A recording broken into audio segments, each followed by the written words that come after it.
Eastern Time, and time for another What Does This Button Do? With Geeks on Tour. Episode 44. Episode 44. This is an educational show about smartphones and tablets with Geeks on Tour. Technology training. And we do invite you to become a member. Hi, I'm Jim, and together here with my wife Chris, we're Geeks on Tour. Do you think your smartphone is smarter than you?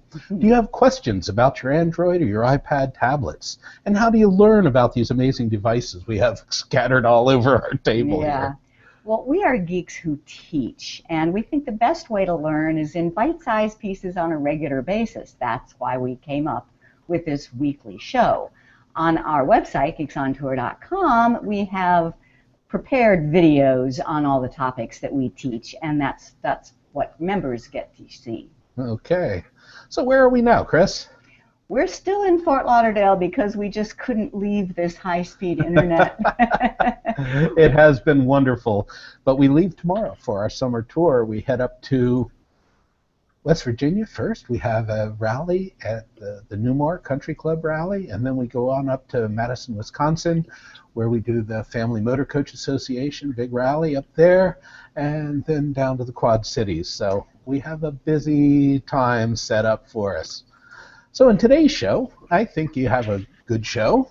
We have a special guest. We'll start with a quick tip, though, about how to hold your phone when taking pictures or video. And our beginner's lesson this week is about photos in general and Google Photos in particular. We have just been using this, and it's just been really, really cool. We're loving it. Our special guest today is Phil May, and we just spent 2 weeks with Phil and Tracy in England and in Belgium, and we took lots of pictures and learned a lot about Google Photos. So if you have questions, ask them here in the comments, either in the Google Plus page where you're watching this or on YouTube, depending on, and we should be able to see those comments and get them answered during the show. And we don't have an app of the week. We'll let Phil do that. And our show is recorded on YouTube and on our Geeks on Tour channel, so keep an eye on that. Gotta laugh. Smartphone on a stick, who has the fairest profile pic? Okay. We are all after that best selfie. Okay. Quick tips, quick. Chris? Okay. Quick, huh?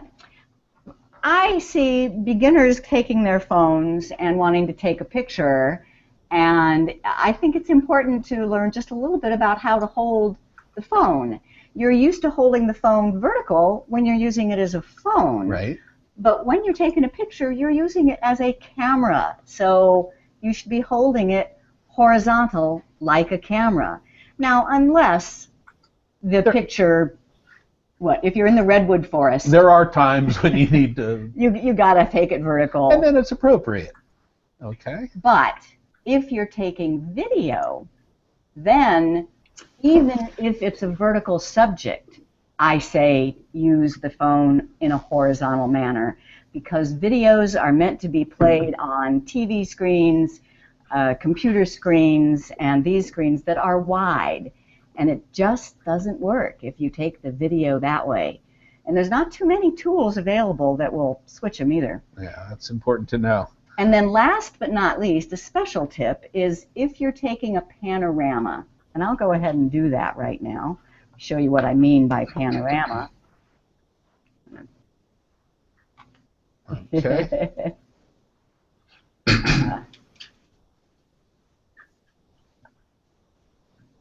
So this is my Android phone, and by panorama, I mean in the camera and under mode,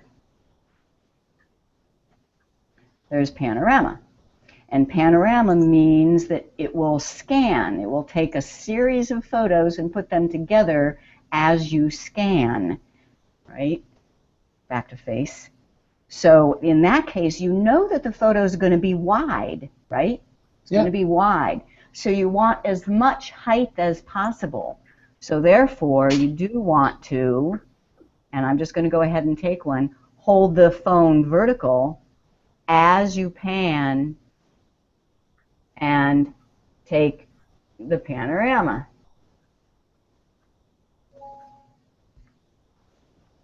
Okay. Now we'll see what that looks like by going into Photos.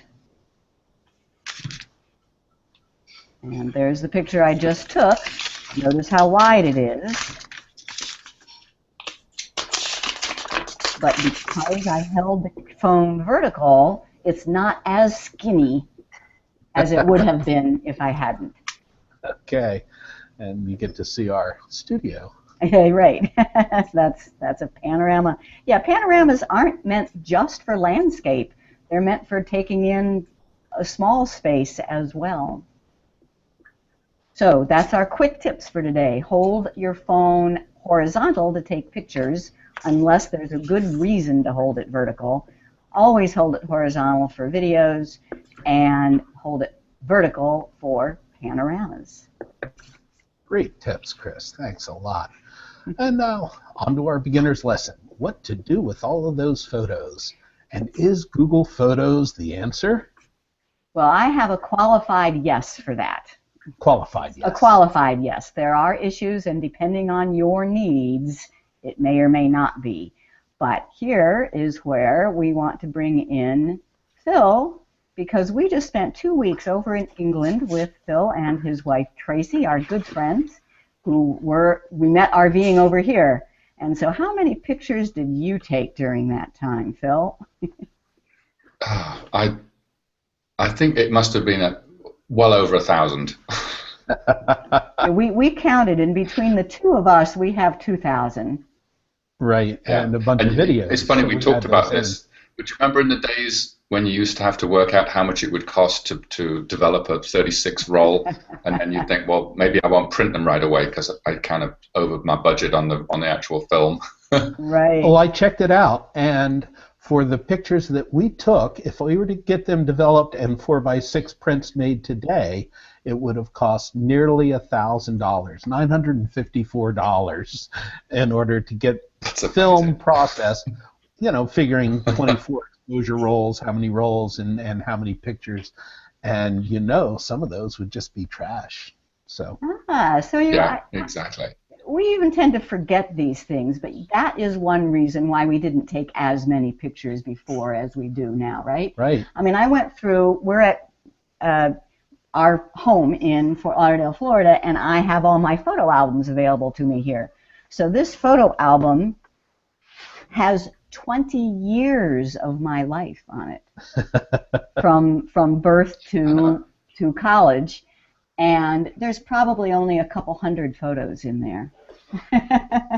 Remember, I was reading that statistic that there's more photos being taken in the last 5 years than in the history of the human race prior to that.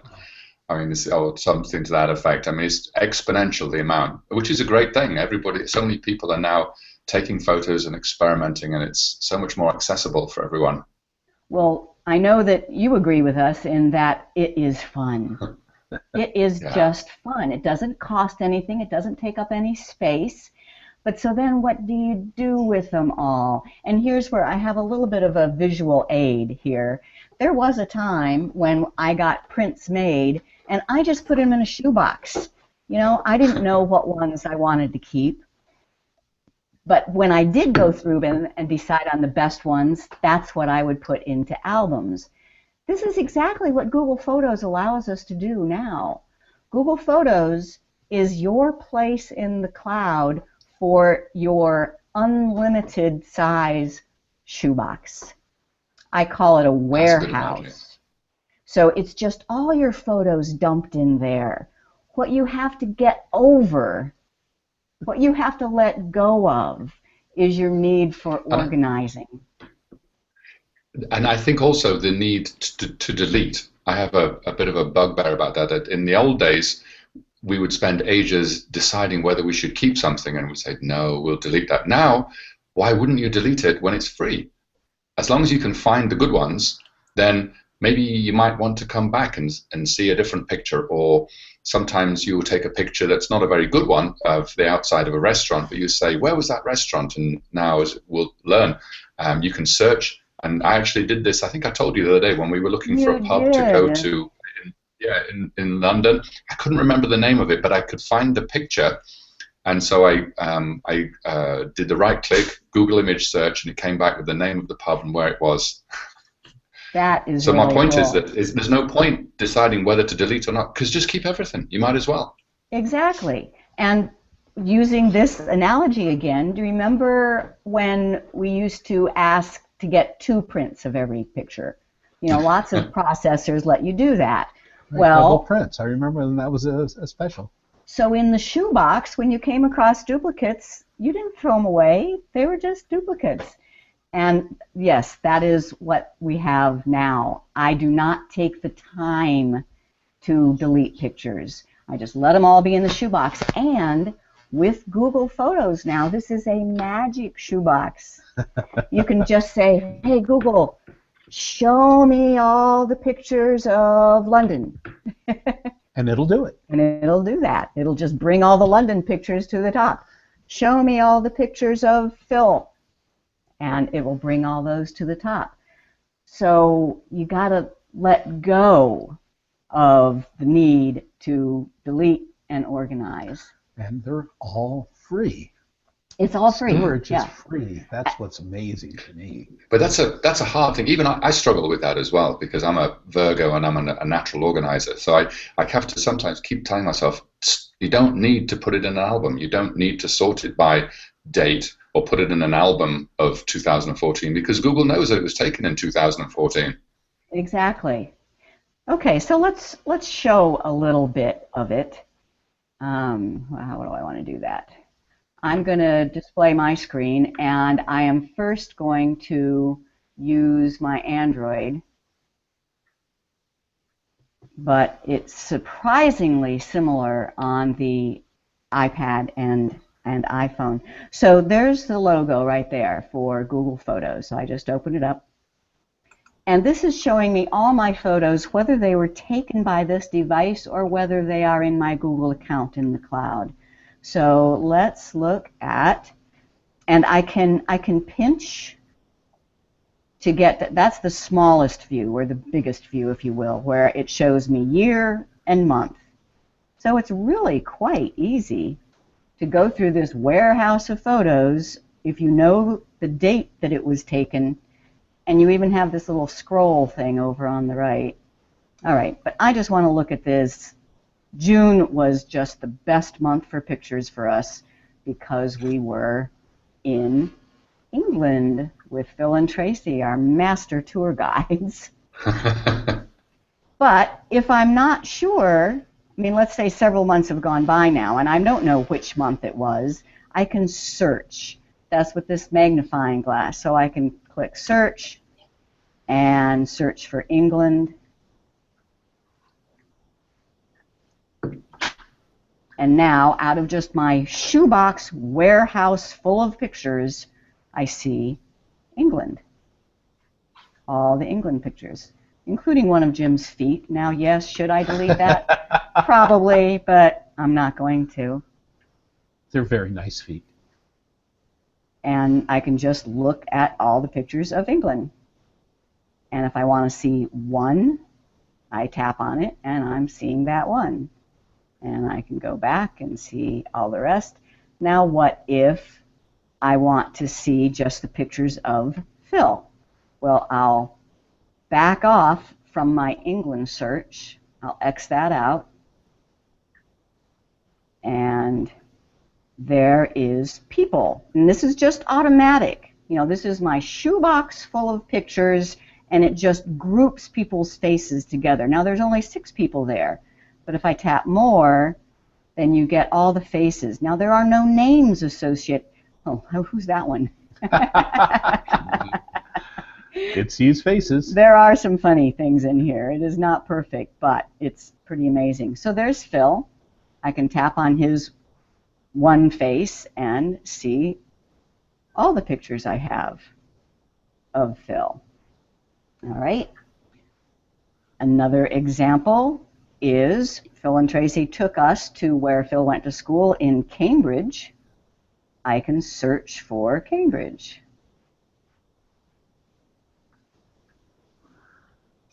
And there's pictures of Cambridge. Now, here is where there's an extra cool feature making a movie. So I say that, ooh, I really like that picture of Jim and me. I know what the whole picture looks like. I want to select it and a few others and put them together in a movie. Long press selects that picture. And up in the upper left, it says that I have selected one picture. Now I can go through and just select a couple more. And I want to make sure I get a little piece of video in here too. Where's a video? There's a very little indicator in the upper right hand. There we go. That one is a video. See that little triangle? Okay. Now you tap the plus and say I want to make a movie. So that was, I just selected the pictures and the video clips, tapped on the plus, and said make a movie. That's all I have to do. And it creates a movie with... All right, why am I not hearing sound? There should be music in this. Volume. Now you got to play it over. All right, so I'm going to play it over.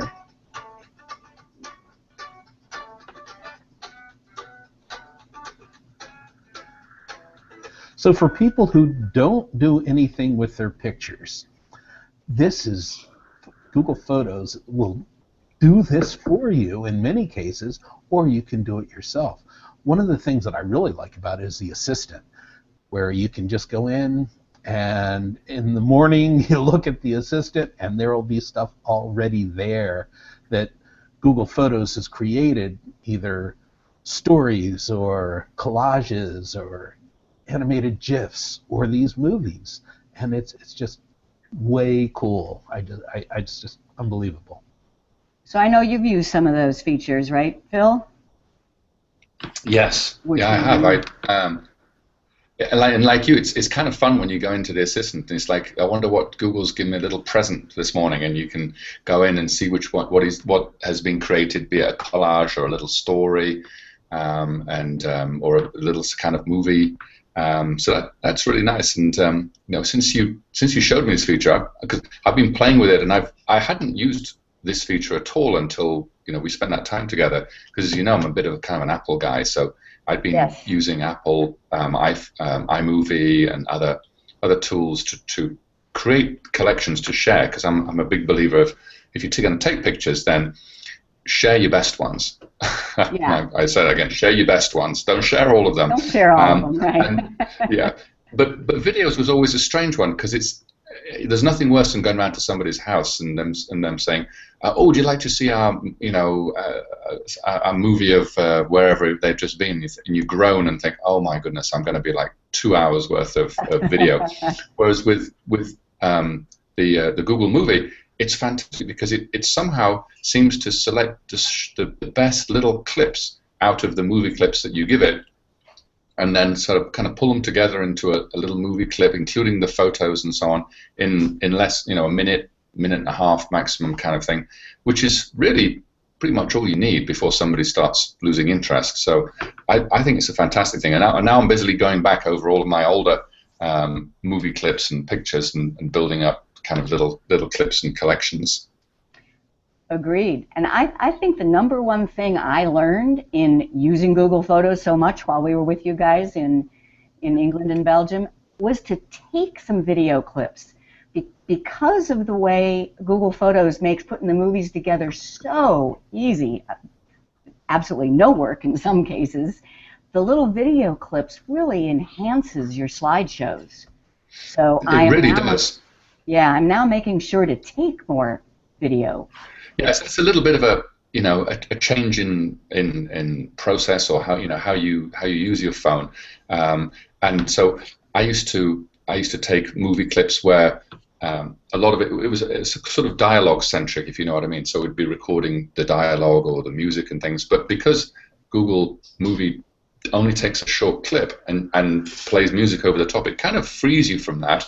I mean, and lets you sort of think, well, maybe I should take a picture, of more of the scene or when there's some action, so that it's going to look good in a short clip. So that's kind of a fun thing to do, is to start changing the way that you do things, and also, like you said, making sure that you remind yourself to take more video clips than perhaps you might have done normally because of the way that you've got this super new tool.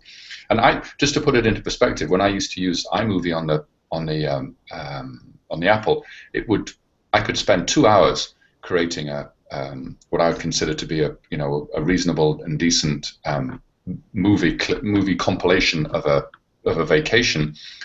I did one just recently with the Google Photos, and it took me about 3 minutes. I mean, it's ridiculously easy. Yeah, the same thing. We just did a scuba dive on the 4th of July, our anniversary, and fireworks. So I did. It took me a couple hours with the underwater video and putting them all together using Movie Maker. And I woke up the next day, and there was already a movie made by Google Photos. And you had to do nothing. I had nothing to do, and it was just all there, and it was as good as anything, almost as good as what I did, with music. I know. And the whole it's kind of humbling. Yeah. Computers are taking over. Yeah, it's fun. Or Google is taking over. Okay. Okay. Well, with that little bit of demonstration, I want to back up now because this really is a huge topic. And I've been trying to get my head around it, and I have a few points. I made up a few PowerPoint slides here that I'm hoping will give people the big picture. Our take on Google Photos. Should you be using it? What are the problems that it solves?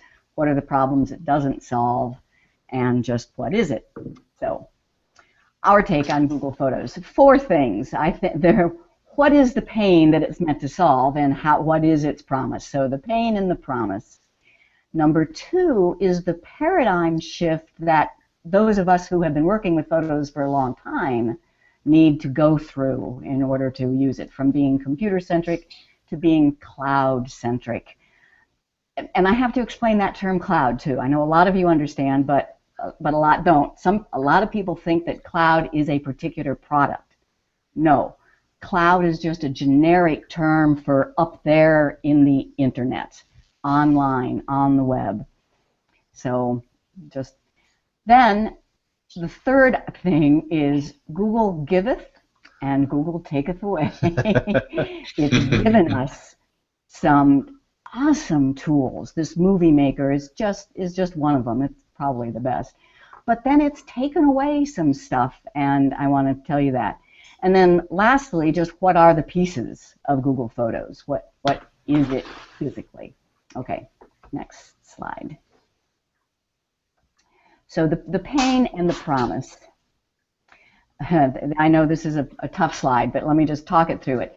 There's kind of 3 types of people with respect to photos.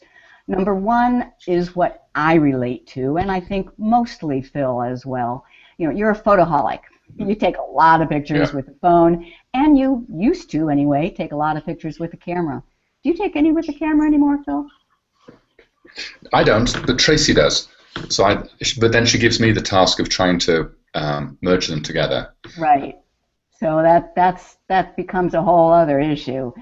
But between our phones and our cameras, we're getting buried in this avalanche of photos, and we're overwhelmed. So the promise of Google Photos is it will gather the pictures from lots of devices. And it can gather it straight from the camera, too, if you just put the card into the computer. Then it will harvest the pictures from the card and put them directly into your Google Photos warehouse. So all your photos automatically online, and easy tools to find, fix, and share them. No work involved. So that's the promise to folks like us. But then I realized there's a lot of people who are not photoholics, but they now have a smartphone, and they're starting to take pictures just because it's so easy. Yeah. But they're clueless as to what to do with them. So when they get a new phone, they start all over again. And their phone may even tell them that it's full and they can't take any photos anymore. So the promise of Google Photos for them is that it will back up your phone's pictures so you can then delete them from the phone, yet you still see them because the Google Photos app views your online, your cloud photos, as well as what's on the device. And the assistant also makes stories and collages and movies, and it kind of teaches you what can be done. So that's, and then the third type of person is the hardest one to satisfy. These are the people who have taken a lot of pictures and they do have a system, kind of like you, Phil. I mean, you had your system of how you stored them, how you organized them, how you shared them. But now you see that everything is going to this cloud-based, and you want the right tool there. And Google Photos will automatically back up and let you easily share them, but you have to learn to let go.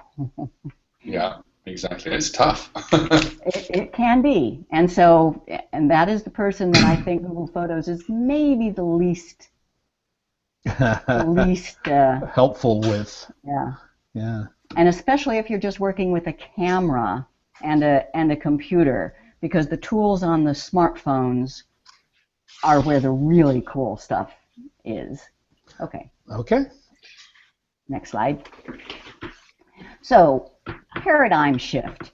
Here is a diagram of what I used to do. I had cameras, tablets, and phones. I collected all the thousands of pictures on the computer and then just uploaded the best ones to my online accounts, to the cloud. Now, the new paradigm is you take all those devices and send it all up to the cloud. So the cloud has, or your Google account.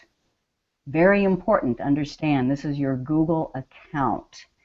And it's just the storage space provided by your Google account for pictures. So thousands of pictures in the cloud. Now, only the best get downloaded to the computer.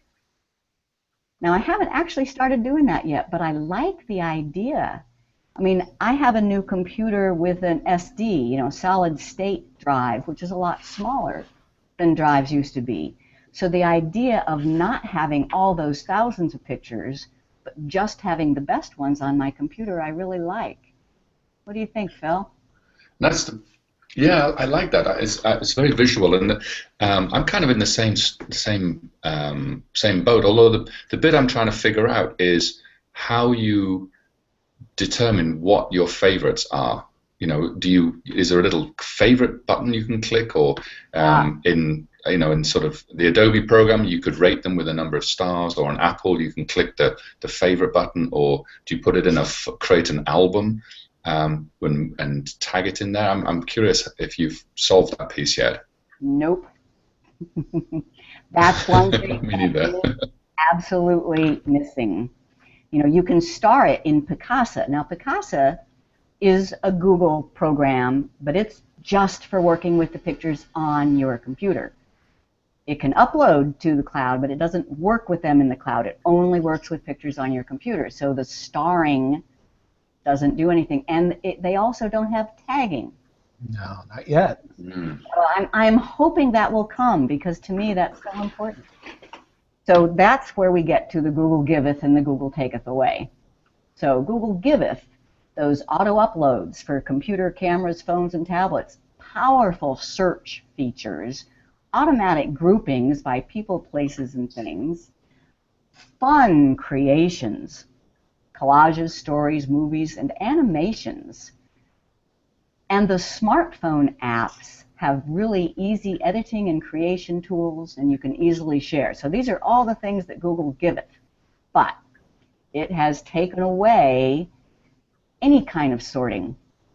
I'm reading all sorts of complaints from people who, say, why can't I sort it the way I want to sort it? Even within your created albums. I mean, even Google Plus had a way to sort your albums. Google Photos does not. I gotta think that that'll be coming back. But to me, the biggest killer is no captions. That was my number one thing that I did with pictures when I looked at them. I put captions on them. No captions. And I was how we, determined. I was also struggling. I was struggling even to find the file name. Ah, good point. I've kind of lost file names in all of this, Yeah, but we yeah. gave up file names long ago. But when it auto Yeah, uploads, well, it it just gives shows how this old I am. huge name. Yeah. So I have to say, so my process right now is my favorites. I still upload to Dropbox using the new carousel that they've created that enables you to easily upload them and put them in an album. So at least if I want to quickly go to my favorite photos, I know they're very safe because they're in Dropbox. They're at their original resolution because they're not. They lose a little bit of resolution in They're Google not. if you go with the unlimited. And it also makes it very easy for me to access them from my phone. So that's I don't know whether that's going to continue in the long run, but that's kind of where I am right now. Well, what I do for that, I do still make albums in Google Photos, and those are Right. my best, and those are what I share publicly. So like the system here, there's all your photos, but if somebody came over to look at my pictures, I'm not going to show them the shoebox. I'm going to go to my Yeah. albums, and that is what I do in Google Photos. But it's not easy to create those albums, because there's no way to go through and star. You have to select, and you can only select in that little bitty view, not the full view. Right. But then you can create an album But out you of can that. create an album. That's Yeah. kind of what I've started to do. So. And there is a way then that I can download just those albums of my best pictures to my computer using Picasa. Mm. So that's going to become my process. And last, but definitely not least, is lots of the smartphone tools are not available on the web version. So the computer doesn't have all of those things. Like making a movie. That super easy little making a movie that we demonstrated on the phone cannot be done on the website. I know. Wouldn't that be great? I mean, that would just be so awesome. But you have to do it on a smaller screen. So I've started doing it on, well, they're not that small. Anyway, that's a big screen. That's a big screen. Yeah. But tablets will do it just as well too, and then you have a little bit more real estate where you can work with it. Okay, and Snapseed. Now, Phil's going to talk a little bit about Snapseed, and I'll demonstrate. Snapseed is another program from Google that is available only on smartphones and tablets, only on mobile devices, and it's a really powerful photo editor, but that is not available on the web version or on any kind of computer software. So on the computer, you're still going to use Picasa. Okay. Okay.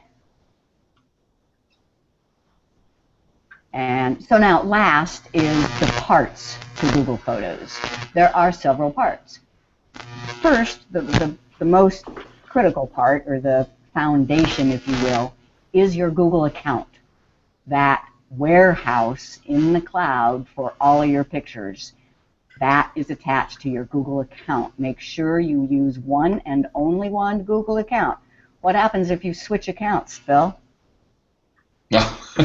You lose all your pictures, or at least they're in the old account, and then you have a real problem.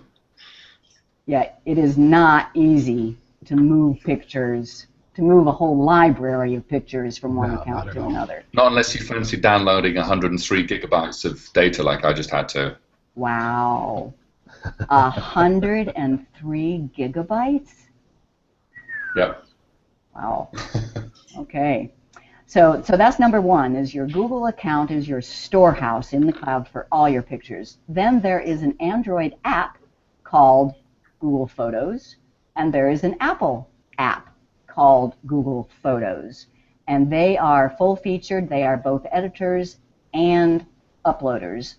There's a setting in there, and we did this in episode 42. We showed you how to set the setting to automatically upload from your Apple or from your Android. And you can edit and make movies and all that other stuff. The computer components are a bit different. There is no Windows app, either Windows Phone or computer.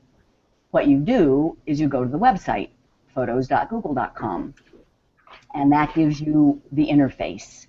And then there is a separate little piece of software called the desktop uploader. If you install that on your computer and set the settings, it will automatically take any picture in your specified folders and upload them to your cloud. So you get to specify the folders that get uploaded Yes. using Picasso's uploader. Yes. Yeah. And you can even say hard drive, and you can say SD cards. Okay, so the card that came out of your camera can go into the computer, and when Picasso Photos sees it there, it just starts the automatic upload. You said Picasso. Google Photos. Google Photos. Oh, terminology is going to be the death of us, I think. Okay, so that's my overview. Any questions, or are people just having deer in the headlight moments? Let's go take a look at some of these questions. Let's see. That's me. That's you. All right.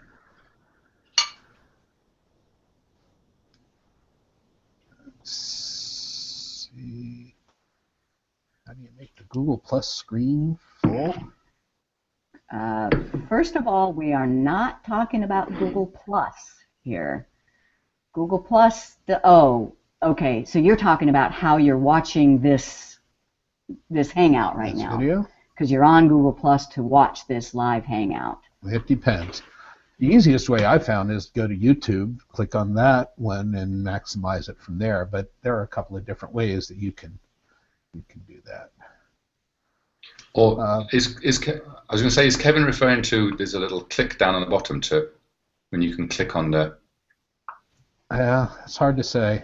In the bottom right, usually the way to make a video go full screen is the double arrows in the lower right-hand corner. Right. Bill asks, I cannot for the life of me in dozens of tries cannot get that panorama on my iPhone 5 to work while I pan. It never seems to want to capture the photo, and it gives an error. I guess it'd be easier if we knew what error that was.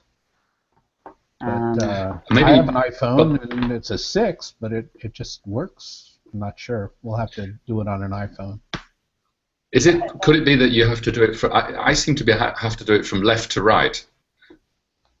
Okay, so yeah, maybe you have to make sure that you're starting on the left side and move right.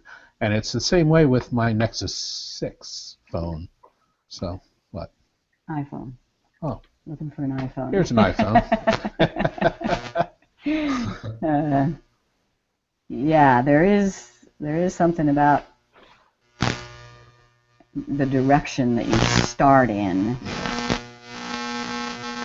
Richard says, when I take photos vertically, they show up horizontal outside my phone. If I take them horizontal, they come out just fine outside the phone.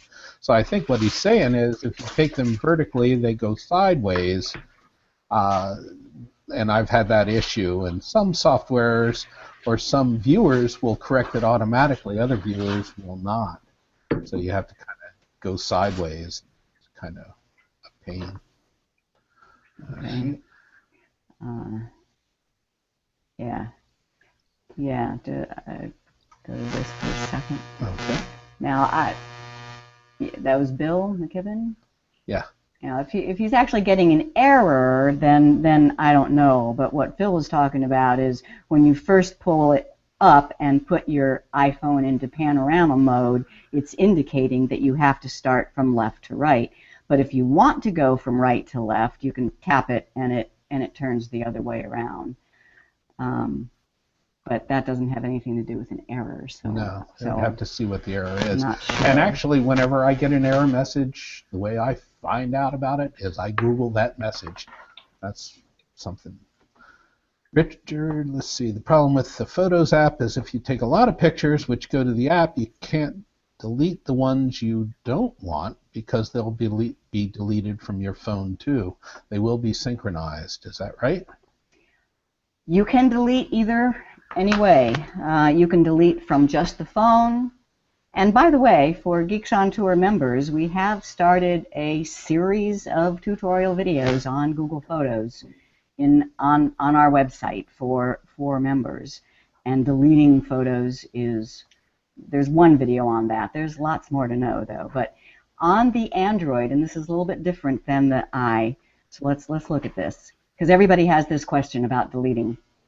And if I go to just all my photos, so I took a bunch of photos here that I was trying to get a good one, and I had to take a bunch, and I don't need all that many.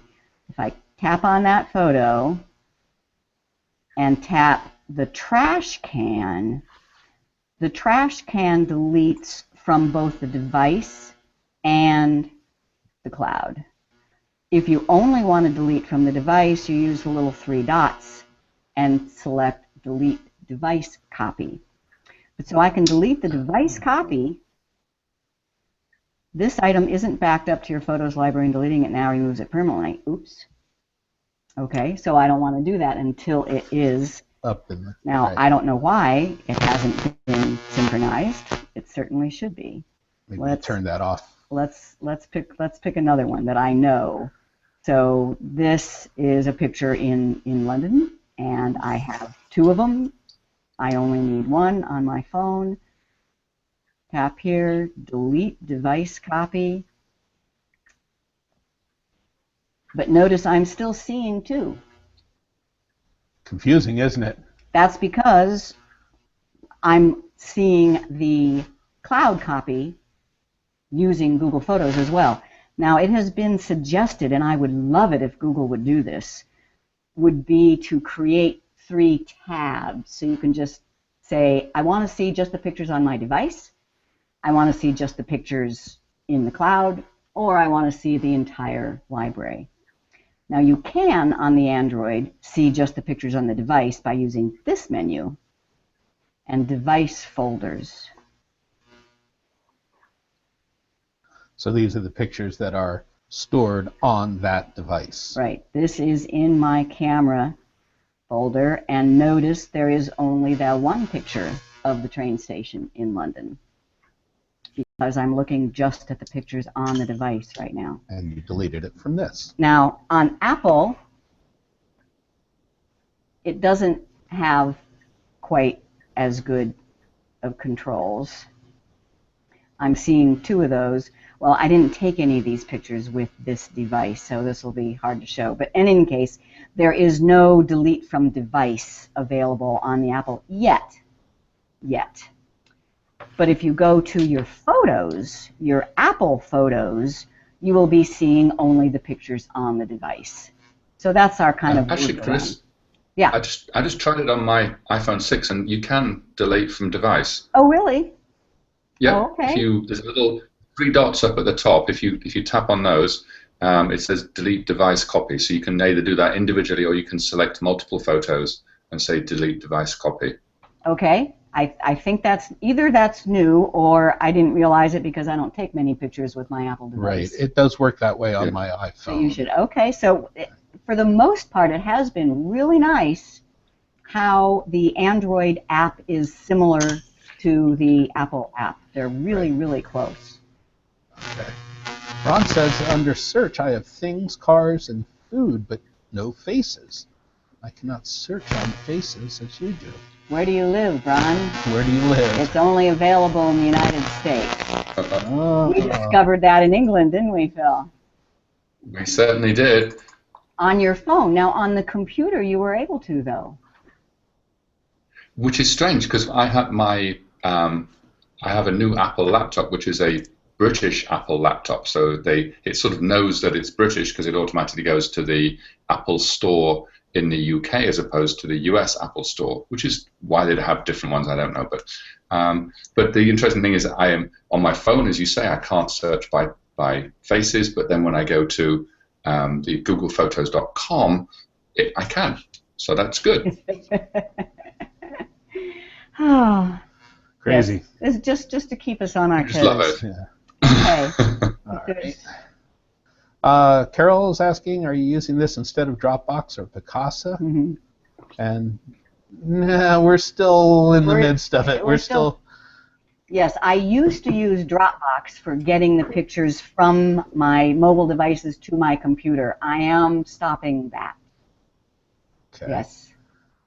I am still using Picasa on the computer, though. How do I see all the photos from iPad, iPhone, Android phone, and uploads on my from my desktop? Well, that's how I'm doing it right now.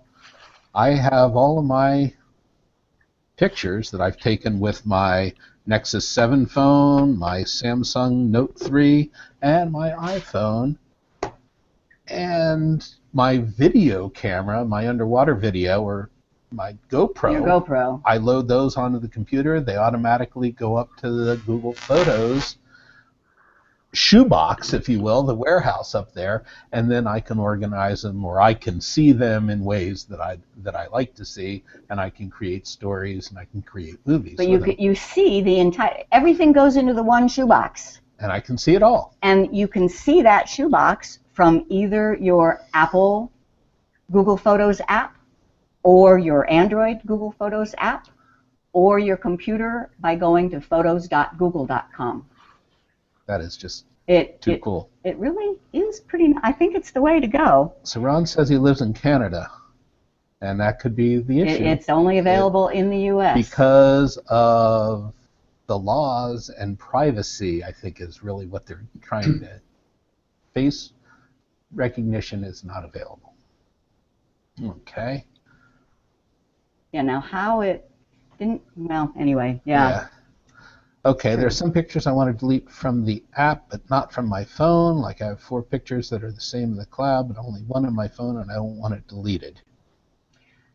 Get over it. Why do you want to delete?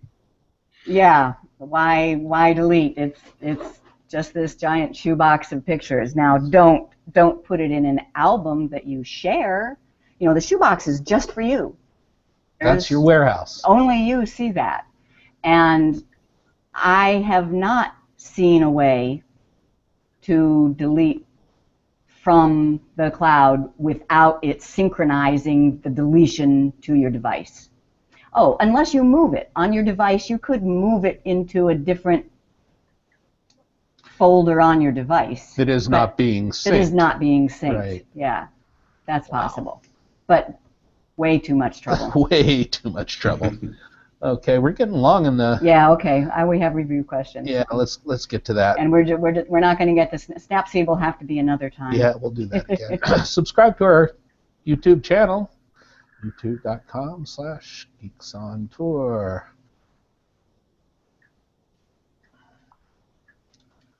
Well, did you learn something? Here we have some review questions for you. Which group of people is Google Photos' primary audience? Yes. A, smartphone users, B, professional photographers, or C, lazy people? What do you think, Phil? I like the last one. Absolutely. It just does it all for you. Yeah, it's not really for professional photographers, because professionals or serious amateurs probably already have their system down, and it works for them, and they need to keep all of the original resolution, high resolution pictures, and they already know how they're doing it. It really is great for people who are just starting out with smartphones, tablets, just getting all that stuff together, or for people who are just very casual about their pictures and want to have a better way of viewing them. That's great. So true or false, you don't have a smartphone, you can't use Google Photos. False. You can use you can have a camera and put the photos on your computer, and your computer can have the desktop uploader, which uploads it to Google Photos, and you can use photos.google.com. But you won't have the full... The cool tools. You won't have the full experience. All right. To make a movie of your photos and video clip takes 2 steps. What are those steps? You just select the pieces and click the plus and say, make a movie. How easy is that? And to make a collage of your photos, it takes 2 steps. What are those steps? Same thing. Select the pictures, click plus, and choose collage. And it just does it. And if you lose your phone, how do you see pictures you took with that phone? Any other device.